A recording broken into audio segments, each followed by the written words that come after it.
everyone. How are you? Happy Thursday. Happy Black History Month. It's February. Also, since February, I'm done with dry January. So cheers to drinking some black-owned wine. This one is from Maison Noir.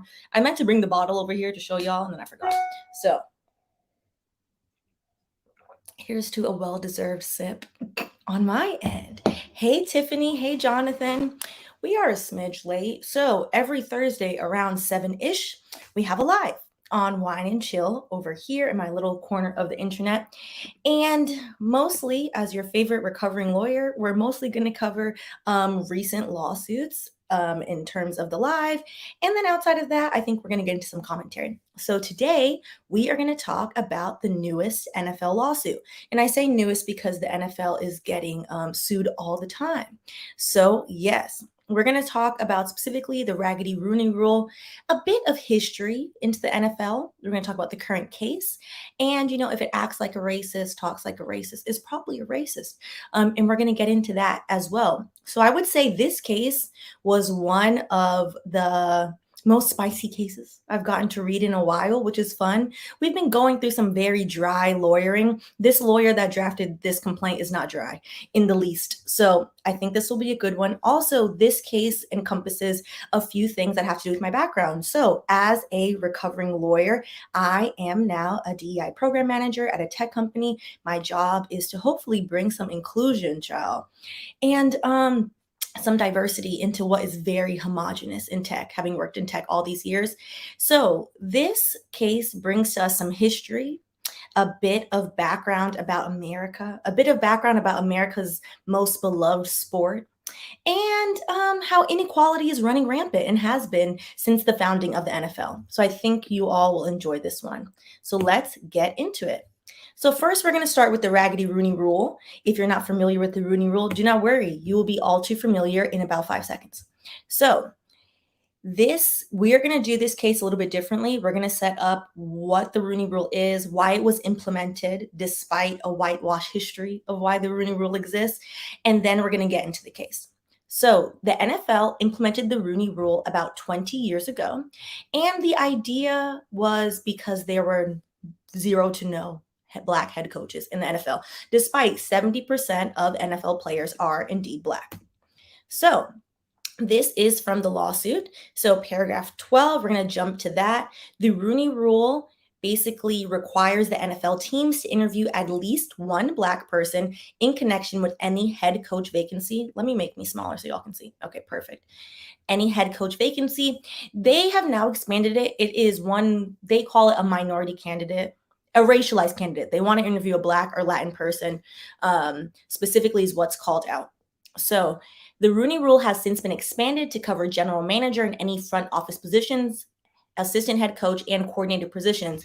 That's because those positions also are lacking in any diversity, which is odd because, again, 70% of NFL players are Black. Moreover, as it relates to head coach positions, teams are now required to interview 2 minority coaching candidates, at least one of whom must be interviewed in person. So that's the new rule, at least 2 every time. So paragraph 13, the Rooney Rule may have been well-intentioned, although it is hard to attribute benevolence to the NFL given the complete lack of action that it has taken post-Rooney Rule to remedy discrimination that it admits exists.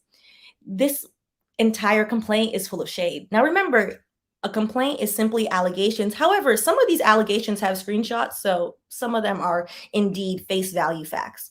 However, well-intentioned or not, what is clear is that the Rooney Rule is not working. It is not working because the number of Black head coaches, coordinators, and quarterback coaches are not even close to being reflective of the number of Black athletes on the field, which again is 70%.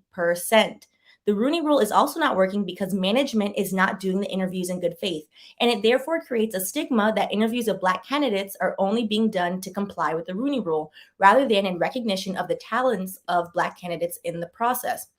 So specifically, as somebody who runs a whole DEI program now, the Rooney Rule, any implementation of forcing individuals to sit down with, break bread with, have conversations with people they wouldn't usually interview. If it is not in good faith, it will not work. It does not matter if you put my big curly haired self in front of however many white lawyers when I used to interview. If they have no intention of seeing that I can do the job, I will not get the job. That's how that works. It is a farce.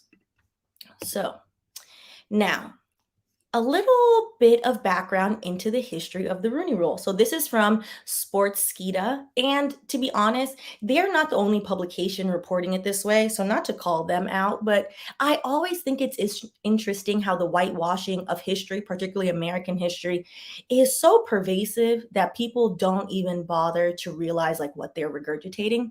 So according to their website in 2022, 2002, child, we're in 2022 now. In 2002, the NFL started the league's diversity committee in an effort to provide for a more diverse workplace throughout the league. The committee was chaired by Dan Rooney. That's the name of the Rooney Rule. He was the former owner of the Pittsburgh Steelers. The committee was chaired by Dan Rooney, who quickly put into action a concept that would influence teams to consider all available and qualified candidates going forward. This would be formally known as the Rooney Rule. So it sounds lovely. It sounds like Mr. Dan Rooney, God rest his soul, was a benevolent man. That's not exactly what happened, according to the lawsuit and according to actual history. So what had happened was in 2002, Johnny L. Cochran, civil rights attorney, y'all know him from If the Glove Doesn't Fit, You Must Acquit. Okay. And Dr. Janice Madden together produced a detailed report on the NFL's head coaching hiring practices entitled Black Coaches in the National Football League, Superior Performance, Inferior Opportunities. The report analyzed the NFL's hiring and firing practices over the previous 15 seasons, and the statistics showed evidence of discrimination, including that Black head coach candidates were less likely to be hired and that Black head coaches were more likely to be fired. There is very clear evidence of Black coaches being fired from the NFL even after having winning seasons. How you're firing somebody that did their job, which was to win, is beyond me. Paragraph 108, due to the public sentiment gathering to address this problem, on October 31st, 2002, the NFL appointed a committee on workplace diversity headed by Pittsburgh Steelers president Dan Rooney to study the issue further. As in, Mr. Rooney then was in response to the study done that said, there's an issue here.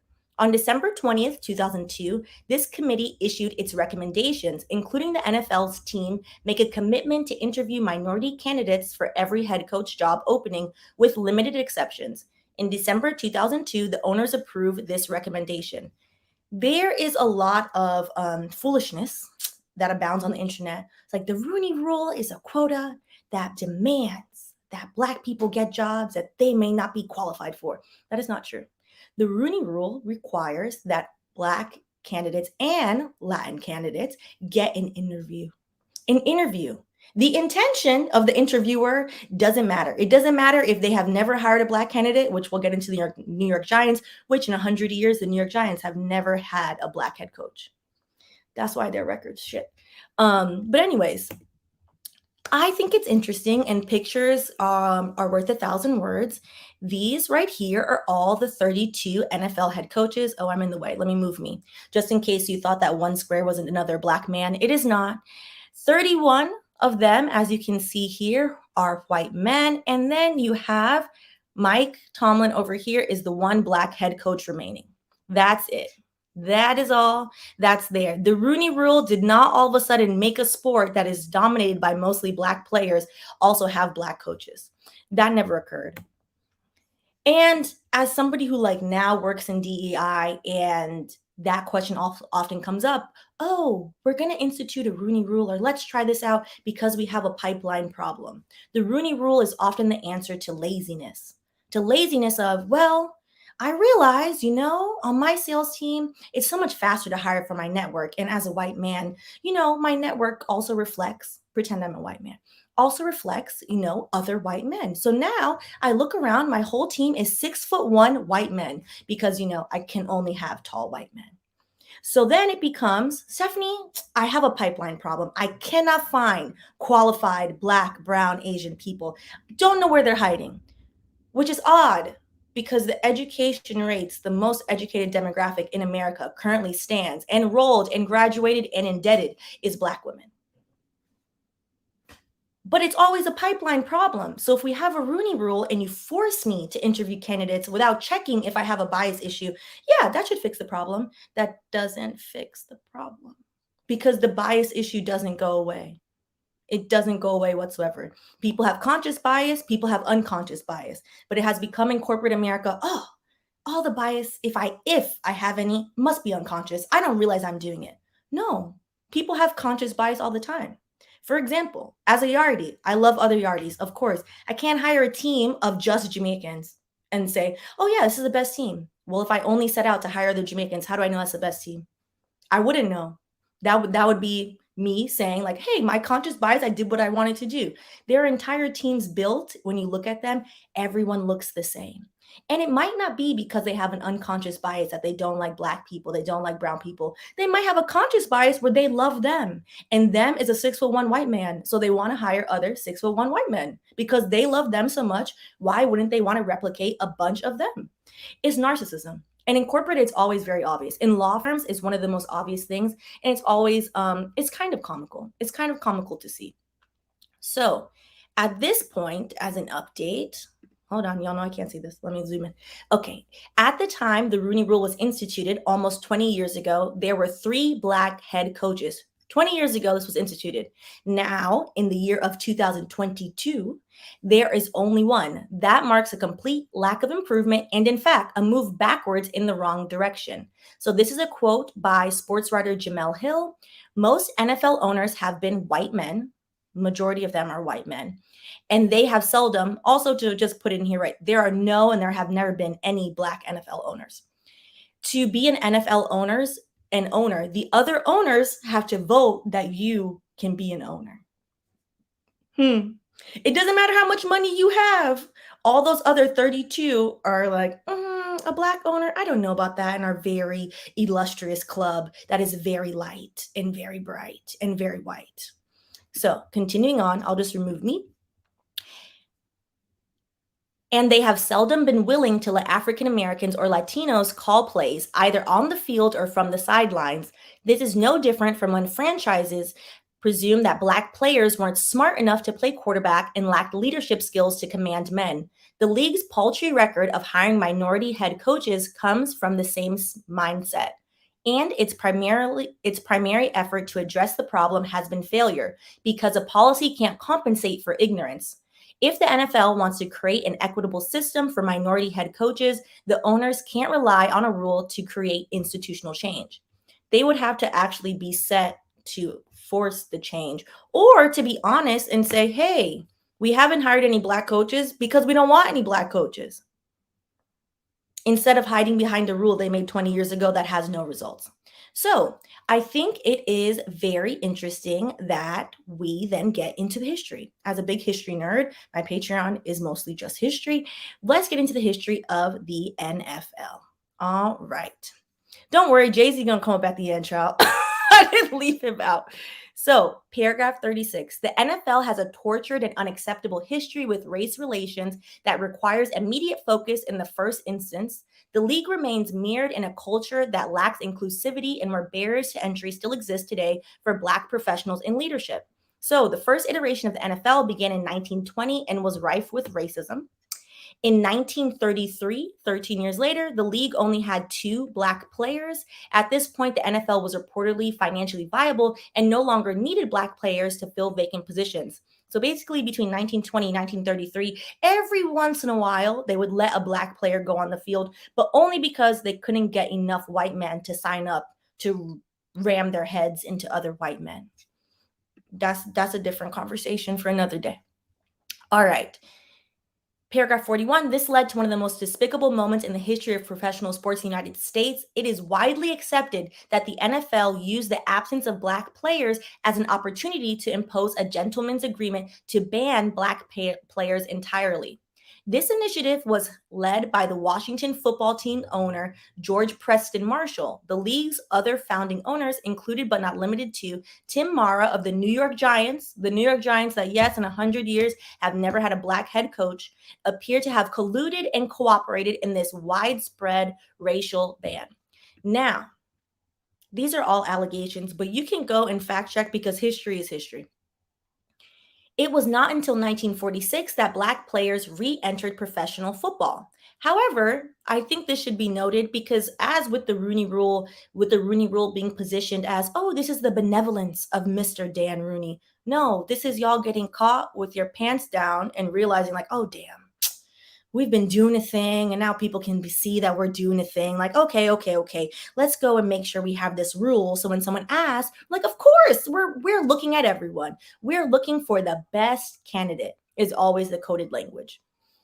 However, the re-entry of Black players into the league was not the result of introspection and a commitment to equality. Rather, when the Cleveland Rams moved to Los Angeles, the publicly funded playing venue, the Los Angeles Coliseum, forced the Rams to integrate at least one Black player in order to comply with the Supreme Court's decision in Plessy v. Ferguson that banned segregation in places of public accommodation.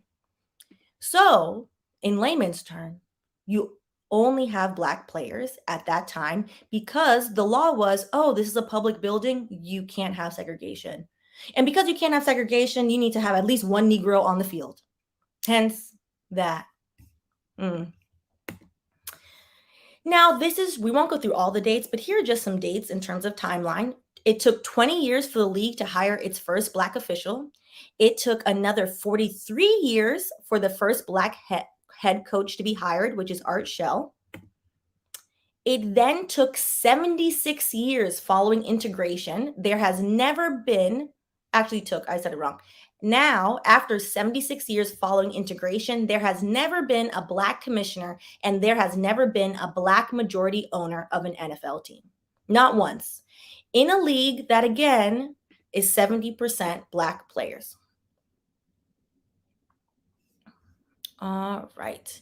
And just to have this into context, a Black sports writer once wrote, persons, corporations, or businesses almost always forget the people or incidents that made them big. The NFL took all the aid the colored American could give them, and then as soon as it became big league, promptly put a bar up against the very backbone of its existence. The NFL rose because then, after being forced to have Black players and saying, fine, I suppose, then they had higher quality of playing. Then they had bigger contracts. Then they were on ESPN. Then they were doing all these things. And they were like, but originally it was just supposed to be for us. So I really only want white people running it. Is essentially what looks like happened, in my opinion, from this vantage point of view. So let's get to the case. There are 4 causes of action. Every single cause of action in this case has to do with discrimination. So it is discrimination in terms of federal and state. So those are the different 4. All right. So this is a spicy case, and I will make myself small so y'all can see how this case started. This is the beginning of the case. And I love a spicy lawyer, so kudos to them for saying to hell with this entire thing. Sorry, I effed this up. I double-checked and misread the text. I think they are meaning Brian Dobble. I'm sorry about that, BB.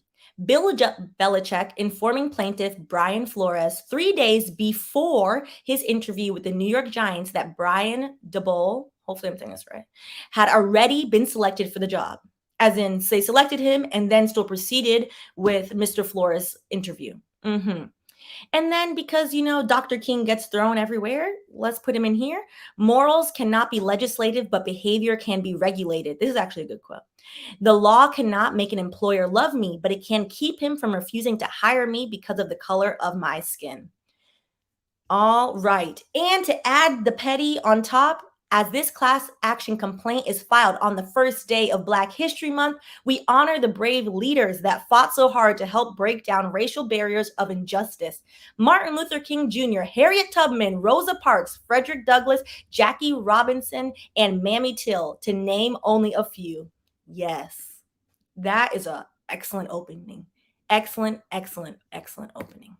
Also, this is one of the best cases I've read in a while. So now, the plaintiff here is Brian Flores, who is the former head coach of the Miami Dolphins, and he's going to be the class representative for every single Black coach that has interviewed or been denied an interview or not been allowed to be a head coach in the NFL. And they're also extending it to coordinators as well. So that is a class, and they're suing the National Football League, the New York Giants, the Miami Dolphins, the Denver Broncos, and then all the other teams individually. Okay, so I think what we'll do is we'll get like halfway through, and then I'll go through the comments. I really want to go through the comments at the end, then I don't even know where we were. So we'll do like the beginning half, we'll do comments, and then we'll go through the second half. Okay, so paragraph four, in certain critical ways, the NFL is racially segregated and is managed much like a plantation. Let me drink some wine. Again, a spicy, poignant read. Its 32 owners, none of whom are Black, profit substantially from the labor of NFL players, 70% of whom are Black. And I think it's important to pause right there, because certain people, when you are committed to being in the wrong, are like, plantation, it's nothing like that. However, I think it's very interesting if you look at what happens to NFL players after they retire. 70% of them in 3 years go flat broke. Most of them are not making millions of dollars. Most of them, even in college, are giving their money to their family because they're coming from low income backgrounds to support their family. Most of them have been exploited since D1 college, who prior to a few years ago never paid them a red cent, gave them an education which should have been free. And to be honest, they had to focus on football. So the minute the class checker came in the room, they left the class anyway. So who knows what type of education that was? So I think it's interesting in terms of people are like, oh, it's not that bad. Look at all this millions of dollars. And then they start listing off contracts of people. NFL is not guaranteed money. Most people do not make hundreds of millions of dollars in the NFL. That is not the reality of life. But most people do play, and most people do get concussions. And a lot of people have gotten CTE. A lot of people have had all these issues to them. Similarly, just to have, some rich billionaire sit in a box staring at them running around. But we can continue. And to that point, from the lawsuit, the owners watched the games from atop NFL stadiums in their luxury boxes while their majority Black workforce put their bodies on the line every Sunday, taking vicious hits and suffering debilitating injuries to their bodies and their brains, while the NFL and its owners reap billions of dollars. The NFL profit sharing system is very much lacking.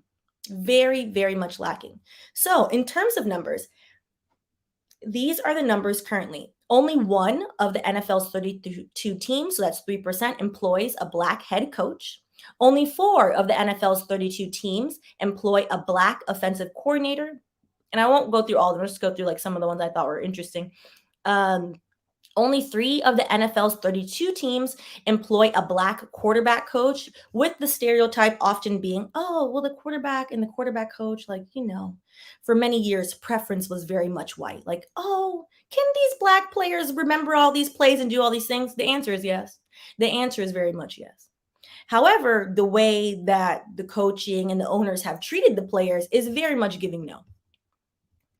The math is not mathing, nor has it ever been. So what I always find interesting is when people decide to tell on themselves. So we won't read through this one because this one is pretty long, but the lawsuit did a great job of basically pulling quotes from NFL executives being like, y'all knew there was a problem. Y'all knew there was a problem and y'all admitted the problem. Here's the press release of you admitting the problem. I think this is the most poignant one in terms of that, which is, excuse the formatting, Jonathan Bean, the NFL's Senior Vice President and Chief Diversity and Inclusion Officer. This is this man's job. Can y'all can see this? Okay, good. Any criticisms we get for lack of representation at the GM and head coach positions, we deserve. We see that we are not where we want to be. We have to do much better. We're focusing on all roles at the league, and all these roles are key roles. But certainly at the top of the house, general manager and head coach, that's the responsibility of the NFL to make sure that we are representing our current fan base, which very much has a lot of Black people. And we're representing those that are in the league today, which is, again, 70% of NFL players are Black. And if you look at it right now, we are grossly underrepresented. I mean, it's very much giving, okay, so I told on myself, oh, and I forgot to reposition what this one is. Well, this is a good time to go into the comments. We'll just leave that there because I can't remember what was supposed to go there. All right. Let's go through the comments.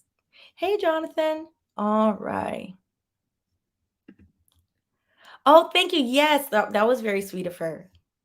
And I enjoyed her legal review of the Tasha K and Cardi B case, Kim, on the For Harriet channel. Hi, Lakeisha. Yes, a petty lawyer, to be honest, is a great lawyer. So I'm very, very glad. Yes, awesome. Okay. So to Jonathan's point, wow, they always made it seem like Rooney came up with the rule by himself. Yes, it's very much when you ask people, where did the Rooney rule come from? It's very much like, oh, the benevolent Dan Rooney decided we need to interview more Black people. That's not wholly the truth. That's not wholly the truth. Usually these rules come up after an incident happens or people get called out. That's when companies, for example, every company and their mama after the murder of George Floyd and Ahmaud Arbery and Breonna Taylor was like, oh, we need to do better. The issues that Black people face at work have been the same. But all of a sudden, people were like, oh, dang, realize I dropped the ball, should probably fix that. Has it been fixed in 2 years? Not quite. Certain companies, not at all. Certain companies, I think, are making an effort, but the effort cannot just be, oh, we're talking about it. You have to actually implement things. Okay. Let's see. I'm just going to go through the comments really quick. Blue quartz, pipeline problems mean lazy orgs. Yes, exactly. Exactly. Antonio S, get into the race norming. Yes, we're going to get into that towards the end. And C Ray run. NBA ain't much better. I know we're not talking about that right now, but I always look at the coach to player ratio in the NBA as well. Correct. The NBA is not. None of the professional leagues are racially equitable at all. At all. All right. This is a good question, RE. I just can't help but wonder how long it takes to write a lawsuit. I would say like a week or so. This one is a pretty fast turnaround. This one I think is like around, depending on the timing of when the text is sent, which we're going to get into the text. This lawsuit was written, I think, in 2 days, which excellent. Lawyers don't have great quality of life. Hence why I have left that life behind. All right. So Blue Quartz, my friend just retired from the NFL. He's not a millionaire by any means, but taking care of his whole family. Exactly. This idea that people refused to see the actual problems in the NFL or in any professional sport because they assume that everybody's making so much money is nothing but farce and nonsense. The average NFL career, I believe, is 3 years. It's 3 years, making maybe 200 grand. Tax, depending on where you live, is going to eat the crap out of that. Money where? Where's the money? Where's the money? I think the starting salary when you're like a rookie is like 200 grand now. I forget. I haven't looked it up in like forever. Okay.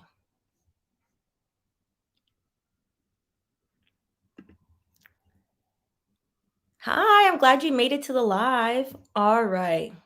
So let's get back into it. The abject callousness of it all, they have zero sympathy and they exploit Black bodies. So I have zero sympathy as they get exposed and forced to pay out millions of dollars. It's a drop in the bucket.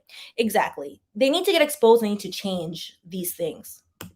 Okay. So to the case at hand, let me make myself small. Okay, perfect. In January 2002, Mr. Flores, who spent 3 years as the head coach of Miami Dolphins, found himself without a job. He was fired by the Dolphins after leading the team to its first back-to-back winning seasons since 2003. As a proud 305 to the day I die, I'm very much aware that the Miami Dolphins, child, they've never done so well ever. For the majority of my life, they've been doing interesting things that have nothing to do with winning. So it has been nice to see them do a little bit better. The purported basis for his termination was alleged poor collaboration. In reality, the writing had been on the wall since Mr. Flores' first season as head coach of the Dolphins, when he refused his owner's directive. So remember, I'm going to say this before I say this. All complaints are allegations. Directive to tank for the first pick in the draft.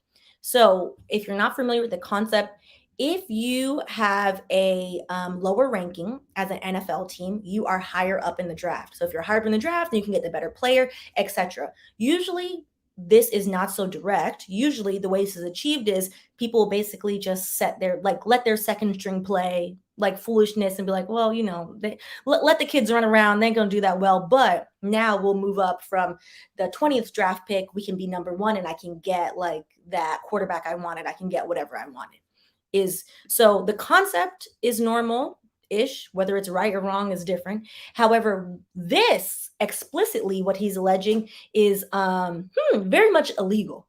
Indeed, during the 2019 season, Miami owner Stephen Ross told Mr. Flores allegedly that he would pay him $100,000 for every loss. Yes, you're hearing this correctly. Flores is alleging that the owner of the Miami Dolphins tried to bribe him. And the team's general manager, Chris Greer, told Mr. Flores that Steve was mad that Mr. Flores' success in winning games that year was compromising the team's draft position. Now, a sidebar to this lawsuit, what did Mr. Flores then have to say? He then said, I believe none of it. I did none of it. Of course, deny. However, we'll get into his denial really quick, and then we'll get into what the lawyer said. So, according to Stephen, the owner of the Miami Dolphins, who objectively is type of person, we're going to prove that if this case continues to go, Douglas Wigdor told CNN, there's going to be corroborating evidence. There's going to be other witnesses. There's going to be emails and texts. We're confident in that allegation, as Brian said. You just don't make that up. So sorry, that was from Mr. Flores' team. That was like, I said what I said. And I have the text, I have the emails, I have everything to prove it. All of it. Receipts. However, Stephen, not to be outdone and not to not have the last word, said and made a statement with regards to the allegations being made by Brian Flores. I am a man of honor and integrity and cannot let them stand without responding. Ross said in a statement obtained by NFL Network's Cameron Wolf, I take great personal exception to these malicious attacks, and the truth must be known. Well, the truth in them texts is going to be known, sir. His allegations are false, malicious, and defamatory. We understand there are media stating that the NFL intends to investigate his claims, and we will cooperate fully. I welcome that investigation, and I'm eager to defend my personal integrity and the integrity and the values of the entire Miami Dolphins organization from these baseless, unfair, and disparaging claims. Now, again, to Mr. Flores and his lawyer, what he said, hey, I said what I said and I have the receipts to prove it. So basically what we're going to see, and there are already text messages in this complaint that we're going to go over that I know people wish they hadn't sent. So we'll know soon enough who said what and who did what. What I like about Brian, it seems to be he's a man of screenshots, and I can appreciate that. Exactly, Kendra. He said he is a man of honor. Sir, this is not 1942. We know what you did. It's fine. It's fine. We're going to see. We're going to see if it's true. So after he was let go, then a week later, which is last week, because we are on time, this came out on February 1st, the first day of Black History Month. Last week, Mr. Flores then interviewed with the New York Giants. So they had an opportunity. They're hiring somebody. And again, he was interviewing and he's very qualified. Remember, he's had 3 very good seasons with the Dolphins. The Dolphins, who in almost 20 years have just been doing who knows what on the field, to be honest. So a very qualified Black candidate to be the first Black head coach in the Giants' nearly 100-year history. Now, reference back to the original owner of the Giants was allegedly a notorious racist. So I'm not surprised that in 100 years, it has somehow permeated into their hiring processes. Now, instead, the New York Giants made the decision to hire Brian Daboll and disclose the decision to third parties during a time when the Giants were scheduled to still interview Mr. Flores, and when Mr. Flores was deceptively led to believe he actually had a decent chance at the job. It gets worse.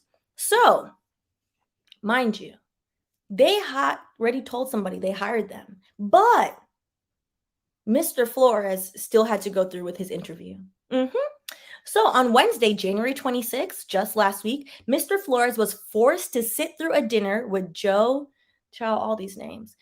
I didn't practice them. Joe Scowen, the Giants' new general manager, knowing the Giants had already selected Mr. DeBall. And we're going to get into how Mr. Flores know because that really took me out. Much worse, on Thursday, January 27th, 2022, Mr. Flores had to give an extensive interview for a job that he already knew he would not get. An interview that was held for no reason other than for the Giants to demonstrate falsely to the league commissioner, Roger Goodell, and the public at large that it was in compliance with the Rooney Rule. The Rooney Rule is essentially perpetrating a fraud, is what he's saying. Like, oh, so yeah, I didn't give the job to a white man, but this rule says I have to interview two racialized candidates. So come on, come in here. Let's go do this. I'm not going to tell you I gave the job to that white man, but let's pretend, let's waste your day because you have nothing better to do. Now, how did he find out? Well, from a man who I know is very upset that his text messages are now plastered all over the screen. So the Giants would have likely gotten away with this in the most insidious form of discrimination if the New England Patriots head coach Bill Belichick had not mistakenly disclosed it to Mr. Flores in the below text messages. Child, I know Bill is upset with nobody else but himself because this is his own fault. Also, it does show how he would have knowingly let what seemingly is a very friendly text message exchange would lead me to believe his somewhat friend to be bamboozled and led astray. So shame on Bill. So the text exchange goes, let me try to make this bigger. Maybe if I remove me. Oh, no. All right. The text exchange goes, so this is from Bill Belichick. Sounds like you landed. Congrats. So then Flores then texts him back. Oh, did you hear something I didn't hear? So then Bill writes back, Giants, question mark, exclamation mark, question mark, exclamation mark, question mark, exclamation mark. I think the way certain people text is always funny when you're reading their text in terms of lawsuits. So here goes Mr. Flores. I interview on Thursday. This is 3 days before his interview. I think I have a shot at it. So here goes Bill trying to, backpedal. He goes, got it. I hear from Buffalo and NYC that you are their guy. Hope it works out if you want it to. Exclamation, exclamation. So at this point, I think Bill may have sidestepped, realized, you know what? Is this okay. Well, I hope he gets the job. I think he got the job. So here goes Mr. Flores writes back. That's definitely what I want. I hope you're right, coach. As in, these two are friends. Thank you. Then Brian realized, Mr. Flores, you know what? I think this man gave the job to someone else who's texting the wrong person. He writes back, Coach, are you talking to Brian Flores or Brian DeBall? Just making sure. Lord have mercy. To which then Bill Belichick responds, sorry, I effed this up. I double checked and I misread the text. I think they are naming DeBall. I'm so sorry about that. BB. And then Brian now has to write back, thanks, Bill. Can you imagine? First of all, it's Bill at the end signing his name, his initials. Because at first, when I first read it, I was like, why is he calling him BB? Like, what does he know about writing BB to people? Like, he can't be that hip. And then I realized that he's just signing his initials to for who knows what. At this point, he outed everybody. He knew. He could have told his friend, you know what? They're taking you for a ride and it's wrong. No, he went along with it, told on himself, told on the Giants, told on everybody, just messy with his question marks and his exclamation marks. And honestly, the first time I read it, I had a very good laugh. I had a very good laugh because at this point, if it wasn't so wrong, it would be comical how in your face the racism is, how blatant it is. How awful it is to be like, well, damn, I'm prepped for this interview, but I can't pull out of this interview because if I pull out of the interview, then I look like the bad person. So now I have to sit through this interview and not flip this table at these people who are sitting here wasting my time. Wild, wild. And on that note, we'll have a sip before we get into this. So to reiterate, the Giants have never hired a black head coach. He would have been the team's first.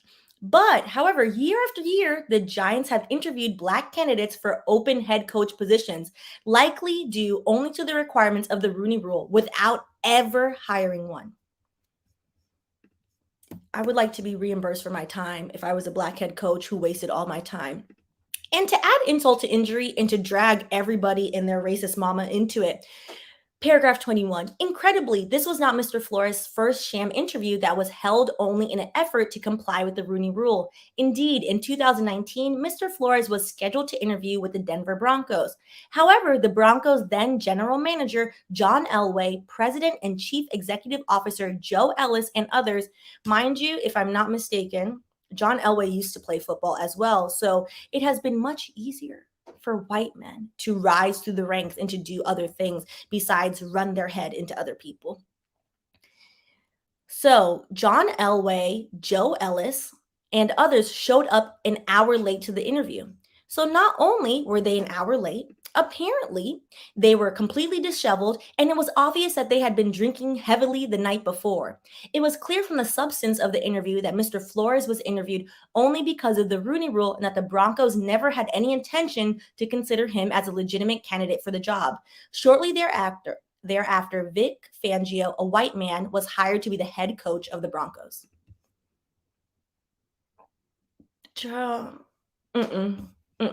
You show up an hour late and drunk, we're going to get into argument. The level of unnecessary self-control that these professionals have to be like, you know what? This man going to play in my face today and I have to take it. I have to take it because this is my dream and I have to take it. It reminds me so much of when I used to be a lawyer, when I used to practice law. And you have to sit there and take it. And people say wild stuff to you. And you're like, okay, if I come out of my face at this person right now, then I'm angry. That would be an angry Black woman. If he had actually told them off, as he should have, and as he was entitled to, would have been an angry Black man. Oh, look at Brian. He's mad. Like he's uptight. He can't have any fun. So what if we had a couple drinks? Y'all are wasted. Y'all are allegedly wasted. Coming, probably smelling awful. Showering habits, as we have seen during the pandemic of certain demographics, is highly questionable. I said what I said. We all saw it on Twitter. You told on yourself. That's none of my business. But in case you thought it couldn't get worse, this lawsuit gets worse, completely worse. And again, shout out to whichever associate had to draft this in 2 days. They did such an excellent job, because what this lawsuit then proceeds to do is pull up all of the other racist things and racist lawsuits against the NFL to then paint the picture that we all can see very clearly that the NFL is, in my opinion, a highly racist organization and has been since 1920, in my opinion, a highly racist organization. So let's get into what's worse. Now, this man used to be the head coach of the Raiders. This man is also questionable. And you know what? Does racist things as human being. So, acquiescence to discrimination by head coach John Gruden. Now, paragraph 73, if you're not familiar with John, count yourself lucky. He does not sound pleasant. John Gruden, the 30-year NFL insider and 3-time head coach, is the embodiment of the NFL's acquiescence to racism. Yes. This sassy writing is music to my ears. In October 2021, it was disclosed that between 2011 and 2018, Mr. Gruden exchanged a slew of emails containing racist, misogynistic, and homophobic slurs to Washington football team's then general manager, Bruce Allen. Mr. Gruden remarked that DeMaurice Smith, the NFL Players Association executive director, had, and quote, lips the size of Michelin tires. Ciao. The obsession with Black people and whatever features are on our face is always just why. You should focus on your own thin lips, Mr. Gruden. You should focus on how you have survived like this, because they look very chapped. It's very much giving in need of chapstick. But continue. Mr. Gruden also stated that players who protested the national anthem to protest racial inequality should be fired. Mr. Smith responded to reports of these emails saying, racism like this comes from the fact that I'm at the same table as they are, and they don't think someone who looks like me belongs. As stated, Mr. Gruden emails also contain a slew of additional offensive conduct. The email referred to Mr. Goodell as an F word and clueless anti-football. I don't know if I can say that on YouTube either. PUSSY. And said Mr. Goodell should not have pressured the Rams to draft and, quote, queers, referring to the drafting of gay football players. An objectively awful human being. And you know what he did after his emails were discovered and he got out and people were like, damn, that man is awful. He sued the NFL. He sued the NFL for releasing his emails. The caucasity of him is wow. It's very much wild. It's very much wild. Like, so I said those things, but you shouldn't have told anybody I said those things. What? So strange. It gets worse. So to continue, we'll make this one big so that way y'all can read it as well. I know it's a little bit small. So the NFL's concussion settlement discriminated against Black players. So a bit of context into this. A few years ago, as in around 2011, studies came out that the NFL and all the concussions that players were getting led to CTE, and CTE had very negative effects on the length of life, the ability to live life in a certain way in retired NFL players, led to very much like behaviors that were at the detriment of players, etc. And it alleged in the lawsuit, the original lawsuit, that the NFL knew and that the NFL always just was like, you know what, just run the ball. Just run the ball. It's fine. Tuck and roll, walk it off. You're all right.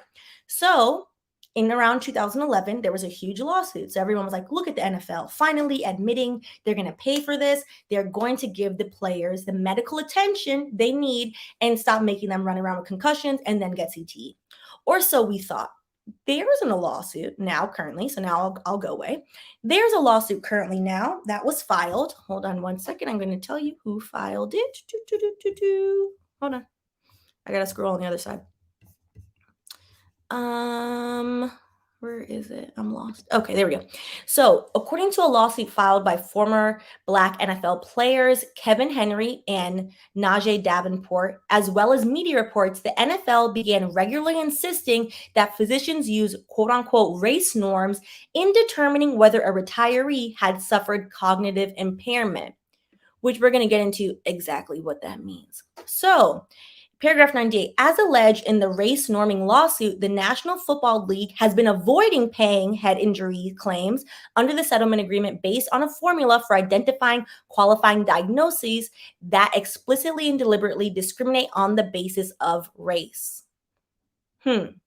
When being evaluated for qualifying diagnoses of neurocognitive impairment, Black former players are automatically assumed through statistical manipulation called race norming to have started with worse cognitive function than white players. As in they were saying, well, you know, before you started running the ball for us, like you weren't that bright anyway.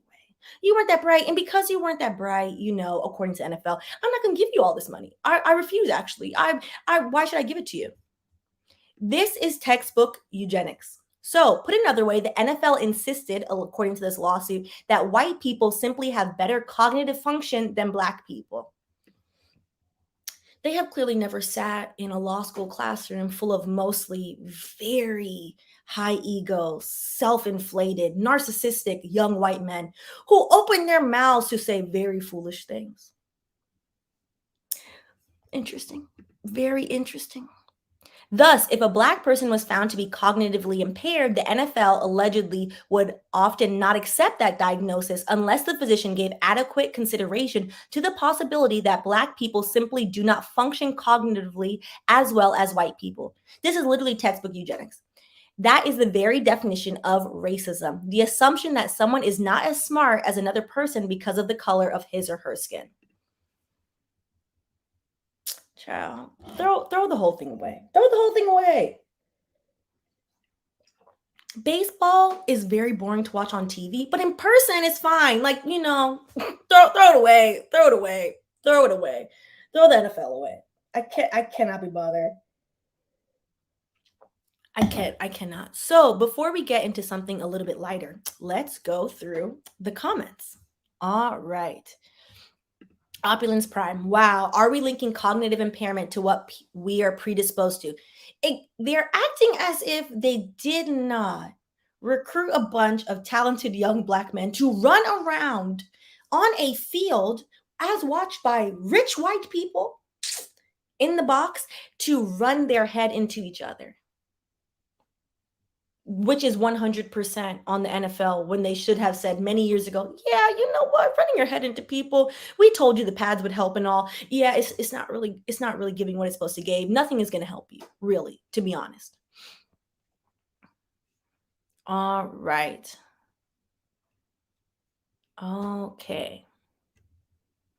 So back to Sam Gruden, a mess of a person. According, not I said Sam Gruden. That man's name is Sam. As Sam is saying about John Gruden, a mess of a person. Side eye, a complete mess of a person, and a person committed to being a trifling mess. To be loud and wrong and then sue because people see that you're loud and wrong is a level of caucasity that I haven't seen in a while.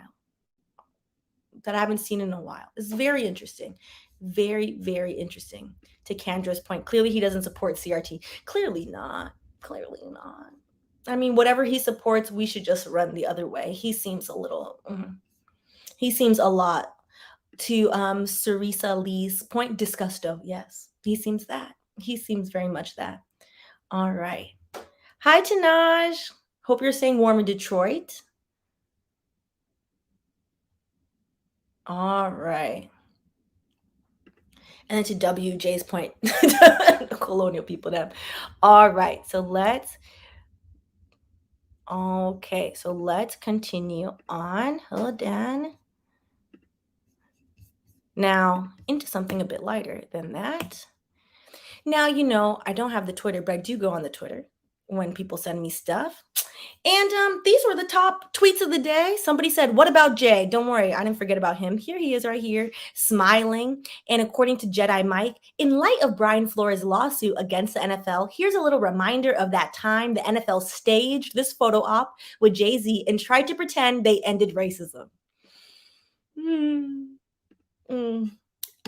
I said this before and I'll say it again. Black billionaires and black capitalism ain't saving black people, but okay.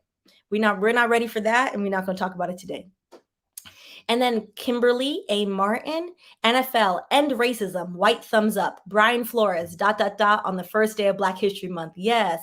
And I wish I had like the GIF actually moving so y'all could see it, which is from Waiting to Exhale and the incomparable Angela Bassett. Robert Griffin III. Oh, I forgot about this man. Brian Flores effectively had to end his chances at coaching in the NFL to point out what we already knew about discrimination in the hiring process for head coaches in the NFL, which is very much true. It's very much for him to do this and to say, like, you know what, I'm tired of y'all. I'm not doing this. It is unlikely that he will ever get the chance to coach in a sport that he's proven he's very good at. He's very good at coaching. And it's very much sad. And what we haven't covered here, the lawsuit, I have the complaint is linked down below. If you want to read the complaint, highly recommend. It's a very good read. There are then listings and breakouts of maybe not all of them, but of many other Black NFL coaches who have been denied and discriminated against from getting a head coaching position. And we are going to end it here with this. Hold on. PR from this press release from Brian Flores. I'll just make it bigger so y'all can see. God has gifted me with a special talent to coach the game of football, but the need for change is bigger than my personal goals. In making the decision to file the class action complaint today, I understand that I may be risking coaching the game that I love and that has done so much for my family and me. My sincere hope is that by standing up against systemic racism in the NFL, others will join me to ensure that positive change is made for generations to come. And yeah, to Kandra's point, he will never work in the NFL again. I agree. And we're going to see what happened with Cap. Remember when everybody, including Roger Goodell, can kneel during that national anthem. It's inappropriate. It's awful. We can't be bothered with this. Fired Colin Kaepernick. Sent him astray. Said, don't speak. Burn the jersey. Don't want to talk to you. Then all of a sudden, Black Lives Matter movement happened. The murder of 3 Black people happened. We witnessed a collective lynching on television in George Floyd being murdered. And all of a sudden, here go Roger Goodell. You know, I was wrong. Black Lives Matter. Let me go make this fluff statement. Let me go take this picture with Jay-Z. Everything is fine. Colin Kaepernick never went back on that field. Not a day. We'll never get to go back on that field. It is highly unlikely this man will ever get to live out his coaching dream.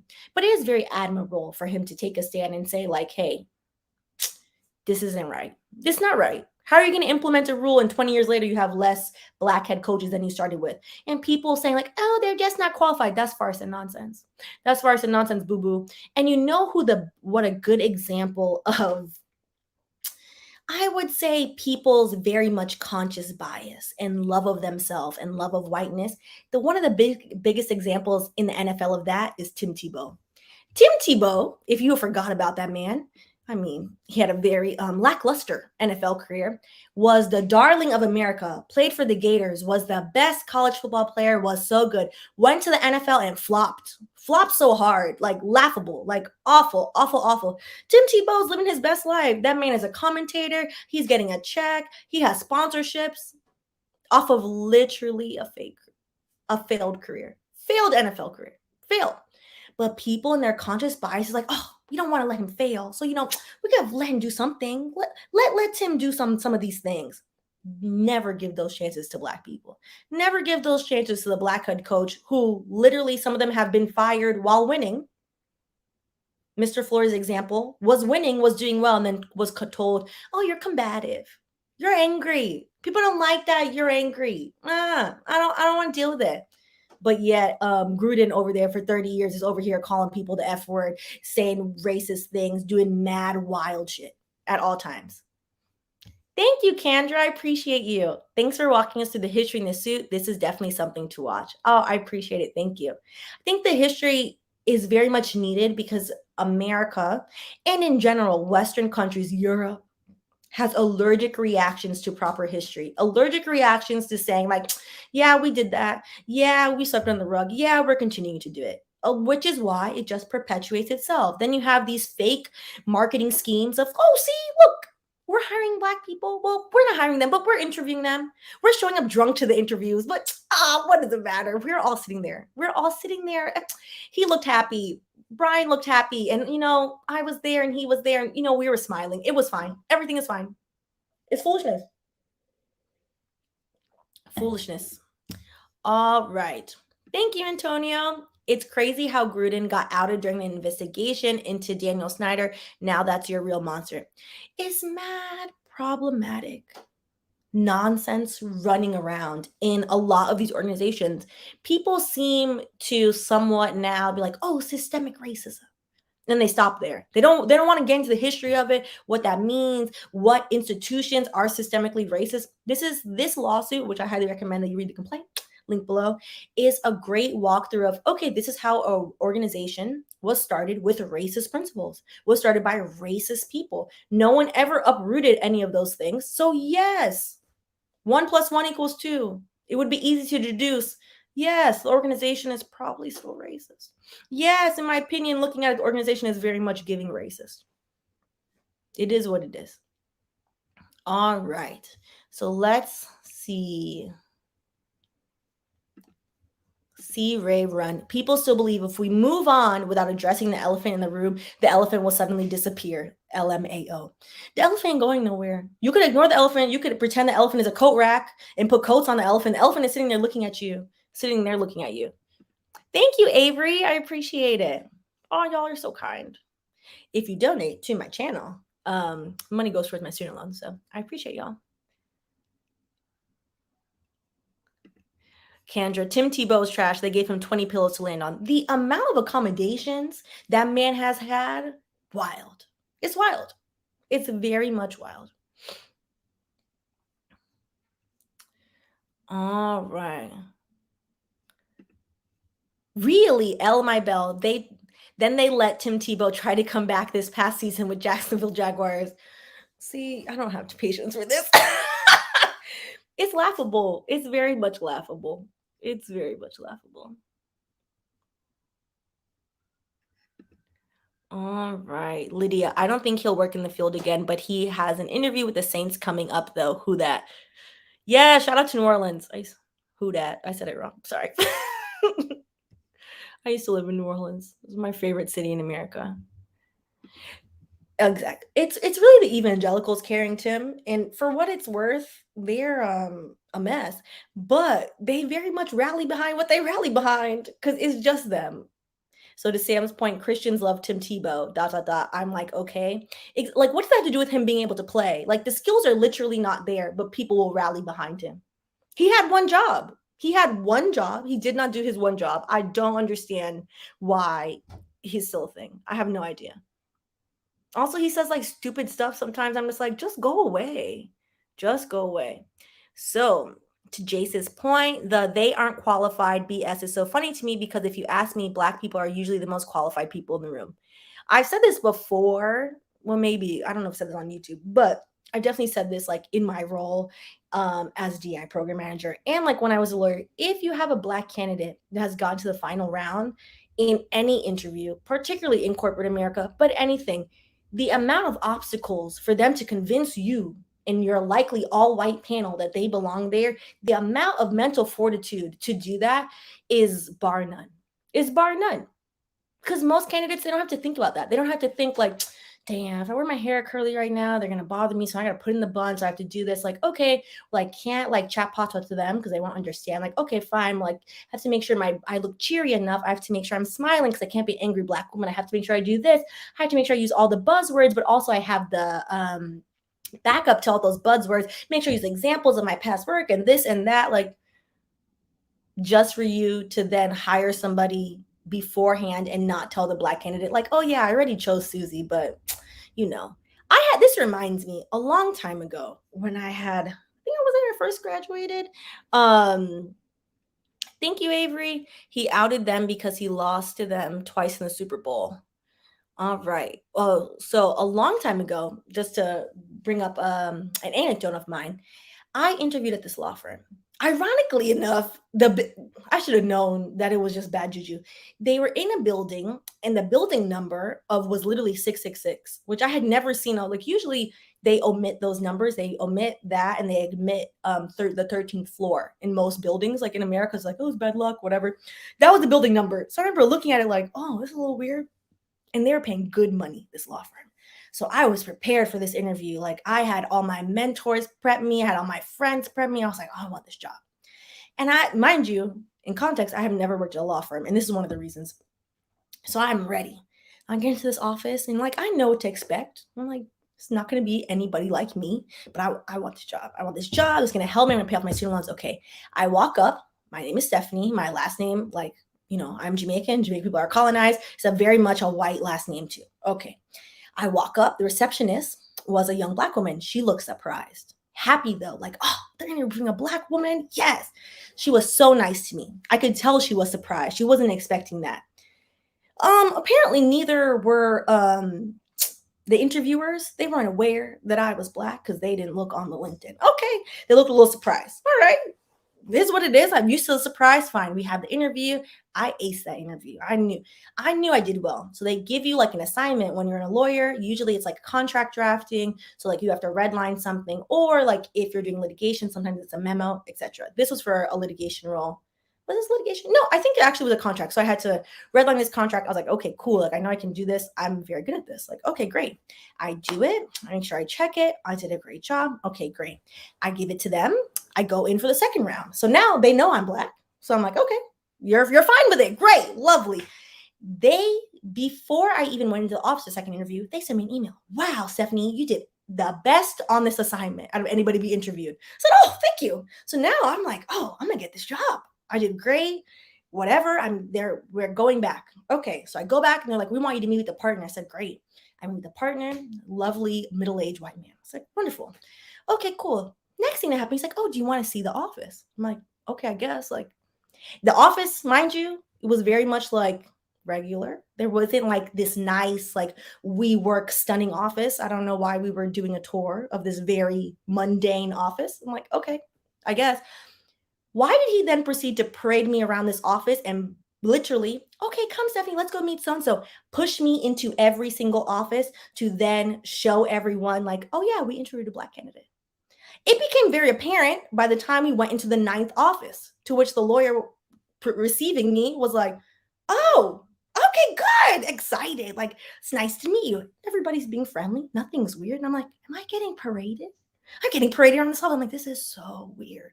I'm like, well, I guess like I must be getting this job if I'm gonna go and meet every single darn lawyer in this office. It took all of an hour. It took all of an hour. To which, at the end of my parading, who do I see sitting down? A young, tall, white, blonde man also interviewing. I said, well, doesn't matter. I know I did the best. They told me I did the best on this assignment. I know it was great. They done paraded me around this office. I've met everyone. Clearly, they're doing this because, I'm going to work here. No, they hired that young white man and told me, you know what, Stephanie, we thought like maybe you would be bored. That was the feedback. Not that the young white man was more qualified than me, not that they had a candidate that was better, which is acceptable feedback. We thought that you would be bored. We're bored. Why would I get bored of you making six figures to help me pay off my student loans? Bored.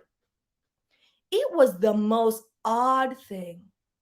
So I hope all of them stub their big toe. And yeah, there is a very real and very insidious nature to a lot of these jobs where they're like, hire them. I don't want to do that. But, pretend that we're going to do it, participate in the charade of, yeah, we looked around and the best candidate was this young white man. No, it wasn't. The best candidate was me. They knew that. I knew that. But, who makes you more comfortable? I guess the young white man. I suppose. So there's that. To C. Ray Run's point, not a culture fit is my favorite cop-out. Exactly. I guess I wouldn't have fit with the lack of melanin. It might have been uncomfortable for some people to adjust the things that they say at work. Listen. And to Kevin's point, why did I waste energy for you to assume I'm bored? I don't know where they got bored from. I was very much interested. I very much was giving this. I'm very much usually giving this at all times, unless I'm mad. Ciao. I had one, and that's just like one of the many instances I've had. I had one interviewer who was a lovely man who was very intent on hiring me. I could tell his leadership was not, to which he wrote me an apology. I have that email, and every few years I read it. Wrote me an apology as to why he didn't give me that job. Wrote me an apology. I was like, sir, not that you have admitted this in a whole email in writing. When his senior leadership came into the interview, it was 5 rounds. The 5th round, the look of shock and disdain when they saw my brown self. Disdain, like, oh, you didn't say she was a black. Yeah, but let's pretend that we're gonna do these things and let's have Rooney rule and pretend and have foolishness. No, let's actually see some change, which is you have to confront people. The NFL would have to actually be honest and confront, like, yeah, we've been racist. Yeah, it's built by some racists. Yeah, we benefited from these black people. Are they gonna do that?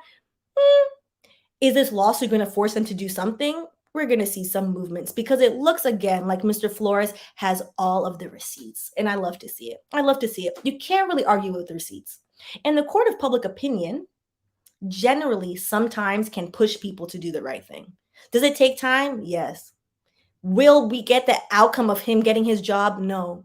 It's not going to happen. That's not going to happen. Will maybe down the line somebody else get the job they deserve? Maybe. So on that note, I will leave y'all because it's 8:30. I appreciate y'all. I know we started a little late. Things coming up. We're going to have some updates on Patreon. I finally finished the France outline for part 3. I know. I had finished it and then I rewrote it and then finished it again. So we're going to do that this weekend. And then also let me know if you're on Patreon, if you want to do our live this weekend. I feel like this week can be good, but like what topic would you like? So we'll probably do our live Sunday around like 12 p.m. Eastern. So let me know on Patreon or like in the comments, like what topic you want to cover for our live. Because we have a monthly live on Patreon for Sauvignon Blanc, Sancerre, and Champagne, I believe. So yeah. All right. Well, you all have a lovely evening. I will catch you later. Good night.